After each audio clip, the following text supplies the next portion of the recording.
Hi friends, welcome back to my channel. నేనండి మీ సుహారిక భాగ్యాల. మంచి healthy recipe తోటి మేము ముందుకు వచ్చేసాను. Healthy breakfast. ముందుగా స్టవ్ వెలిగించేసుకొని 1 టేబుల్ స్పూన్ నెయ్యిని యాడ్ చేసుకోండి. నెయ్యి ఇలా బాగా హీట్ అయిన తర్వాత పల్లీలు యాడ్ చేసేసుకొని మొత్తం అంతా ఈ విధంగా రోస్ట్ చేసేసుకోండి. రోస్ట్ చేసుకున్న పల్లీలని వేరే బౌల్లో తీసేసుకొని 1 టేబుల్ స్పూన్ ఆయిల్ యాడ్ చేసేసుకోండి.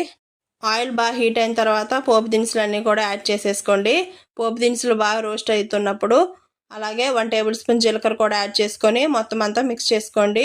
అలాగే సన్నగా కట్ చేసి పెట్టుకున్న ఉల్లిపాయ ఒకటి, పచ్చిమిర్చి కూడా ఒక 2 యాడ్ చేసేసుకోండి.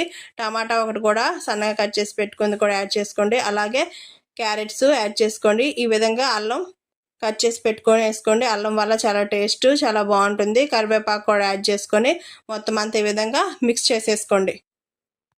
ఉల్లిపాయలు టమాటాలు మొత్తం అంతా మగ్గిపోయిన తర్వాత 1 గ్లాసు గోధుమ రవ్వ ఉప్మా తీసుకోండి. గోధుమ రవ్వ ఉప్మా రవ్వ అనేది హెల్త్కి చాలా మంచిదండి. దీనివల్ల ఎక్కువ ప్రోటీన్స్ ఉంటాయి, ఎందుకంటే గోధుమ నూక కాబట్టి. అలాగే మొత్తం అంతా ఈ విధంగా మిక్స్ చేసుకున్న తర్వాత 1 గ్లాసు వాటర్ తీసేసుకోండి. నేనైతే 1 గ్లాస్ వాటర్ తీసేసుకున్నాను. ఇలా మొత్తం అంతా మిక్స్ చేసేసుకున్న తర్వాత 1 టేబుల్ స్పూను సాల్ట్ కూడా యాడ్ చేసుకోండి.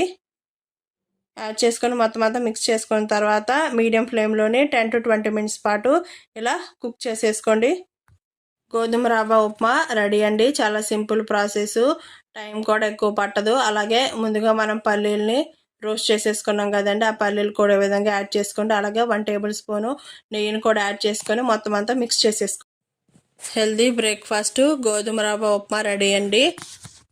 ప్రతి ఒక్కళ్ళు కామన్గా కుక్ చేసుకునేది ఏమిటి అంటే ఫస్ట్గా గుర్తుకొచ్చేది ఉప్మానే అండి. నేనైతే ఎక్కువగా ఈ గోధుమ రవ్వ ఉప్మానే చేస్తానికి ఎక్కువ ఇష్టపడతాను. అలాగే తినడానికి కూడా చాలా బాగుంటుంది, టేస్టీగా ఉంటుంది. అలాగే మనం పల్లీలు, క్యారెట్స్ ఇవన్నీ యాడ్ చేసుకుంటాం కాబట్టి చాలా చాలా టేస్టీగా ఉంటుంది. అలాగే రెసిపీ నచ్చినట్లయితే సబ్స్క్రైబ్ చేసుకోవడం మాత్రం మర్చిపోకండి.